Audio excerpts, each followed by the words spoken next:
Hello and welcome back to my YouTube channel. My name is Laurent Boukobza, as you may know it now, and I am going to present and play for you the fourth movement of this magnificent Opus 101 by Beethoven. This is from far the hardest movement of the whole sonata, extremely difficult, and probably the hardest movement that Beethoven has ever written for piano. But before I start, I want to talk to you about the membership. If you want to join in the membership, if you look underneath, it says subscribe, and on the left of subscribe it says join. So when you join, you have three levels. The first level is $4.99 per month. That means you can watch the complete Beethoven Sonatas, like if you're on a concert, like a CD, no ads, no presentation either, just the whole piece. So that's $4.99 per month. If you want to hear me in concert, like I'm going to perform a recital on March 5th, I will play Opus 101 and Opus 106. Then you need to join at the second level, which is $9.99 per month, and then only the member of the second level will have access to those lives anytime. The third level, which is $19.99 per month, is me giving a masterclass for 2 hours on Saturdays from 9:30 a.m. to 11:30 a.m. Eastern Standard Time, New York times, or 3:30 p.m. French time. And then you can ask me all the questions, you can play for me. Just check the button right next to subscribe and join. So let's go back to this piece. I explained the connection last week, so I'm going to start very quickly on the presto. That burst that ends to piano on the trill. As you can see, very soft trill. No crescendo yet, and crescendo only on this one. And then the tempo will start when I choose to, because it's on the rest, and then the left hand. Now you know the tempo, and that's where the movement should start on 33, but Beethoven decides the movement start on measure 29. The theme is going to be treated like Bach as an exchange between both hands. The theme. Okay, and then we have that line. With two formulas. All that's piano. Important to create that contrast because Beethoven is the composer of extreme contrast, so we want to show that. And then the left hand is going to take the theme. And important in here, the left hand, listen to this.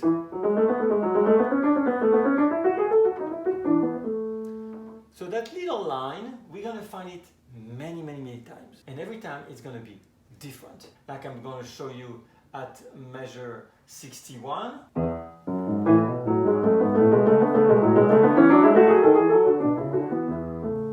So you see, using the same beginning of that line, but transforming it differently because the imitation is in stretto, they're on top of each other very quickly. And if I skip at measure 244 at the recapitulation, so see much longer of that little element. So it's respond to each other, and now.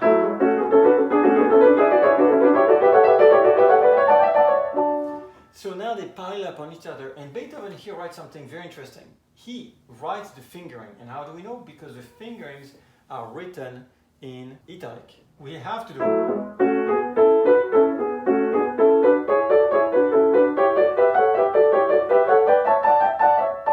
There's another fingering we can use that's a lot easier, is when you take some of the thirds at the left hand.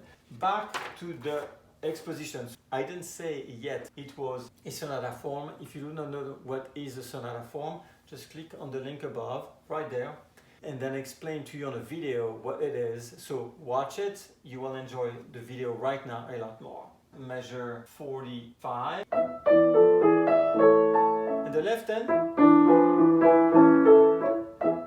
So they respond to each other. And that's going to be the game in the whole movement.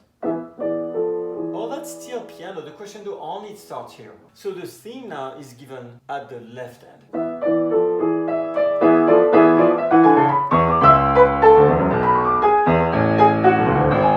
And then we have that beautiful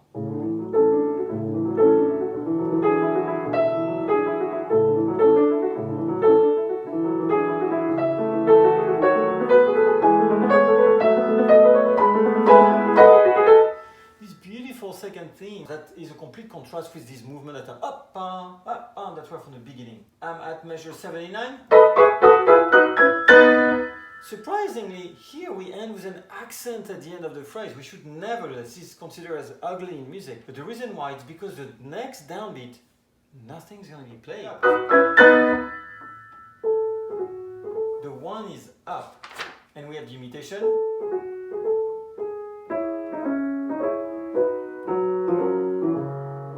And here, pianissimo with the pedal.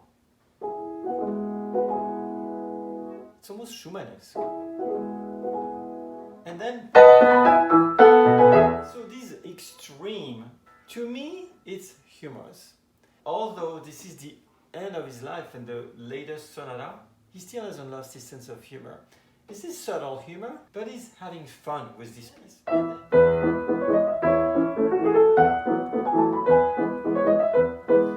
It's almost like a Ländler from Schubert to some extent, with all these little response, and we have response everywhere. So I'm at measure 144. Holding. Hold. Don't hold. Pianissimo. We see that we have those quarters that are held. Then comes the connection to the fugue, which is going to be the development.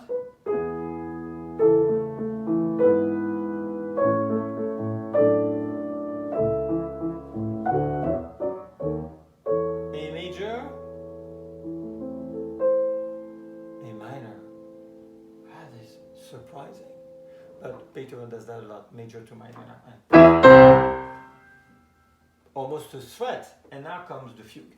So this fugue, for every pianist out there, is extremely difficult. That fugue will be a 4-part fugue. The rule of a fugue is that the first subject should be in the tonic, the second subject in dominant, the third subject in the tonic, the fourth subject in the dominant.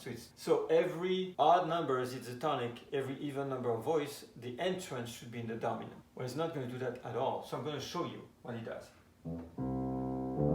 Pianissimo.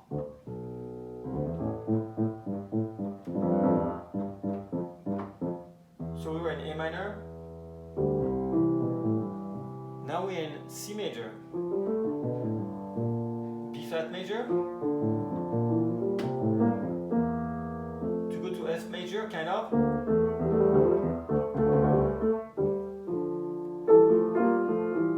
And now we're in D minor. A minor, C major, D minor. He's not following any of the entrances that a fugue should do. Let's guess what's the last voice going to be. Okay, well, let's see.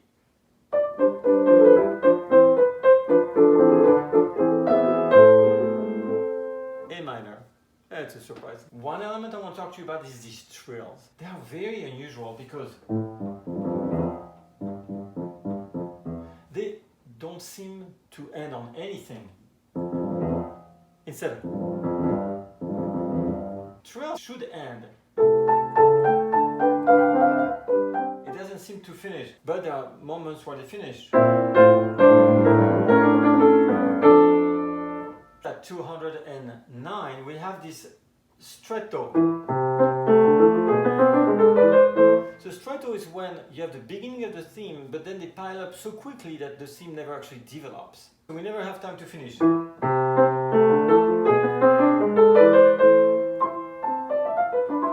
And we arrive when we have these accents of beats. So this section is very interesting for several reasons. First, the accents of it. And second, Beethoven wrote in here the contra E, means the bottom E. And the inside chord, which is the theme in augmentation. That's a double augmentation, really. And all the dissonances we have. So, you hear that? And from here is a huge pedal that goes back to the recapitulation, and it feels like, we won!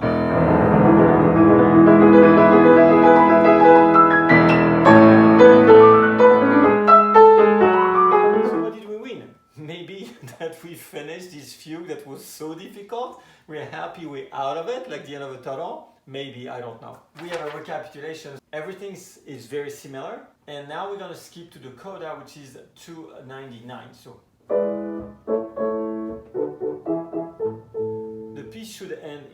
but it has a pianissimo. You see when I was talking about that note that holds?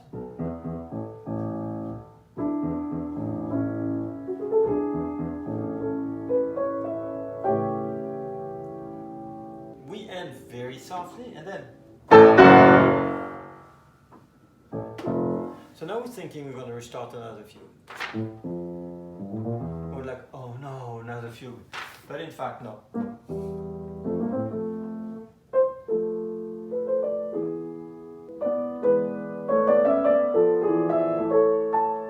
And he goes back to the exposition. So repeat that twice. I'm just going to show you the second time.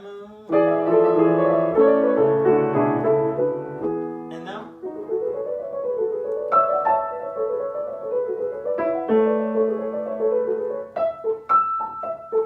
And I know that the theme is, but to me that makes me think of the cuckoo we have in the 6th Symphony.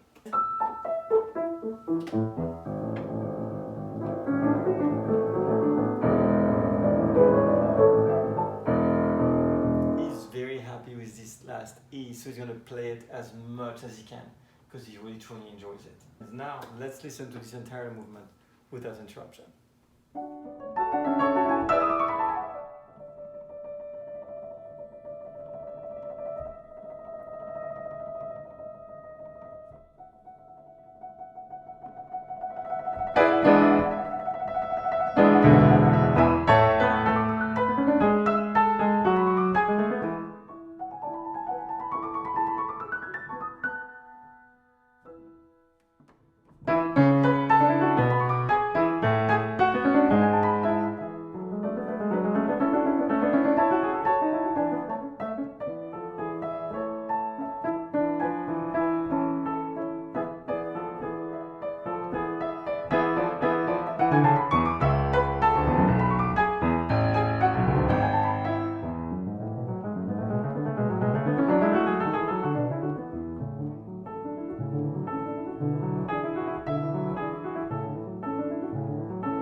I hope you enjoyed this video and my presentation, that it helped you enjoy this movement that's extremely difficult. Once again, 3 levels of membership if you want to join. First level for listening the entire Beethoven Sonatas without interruption.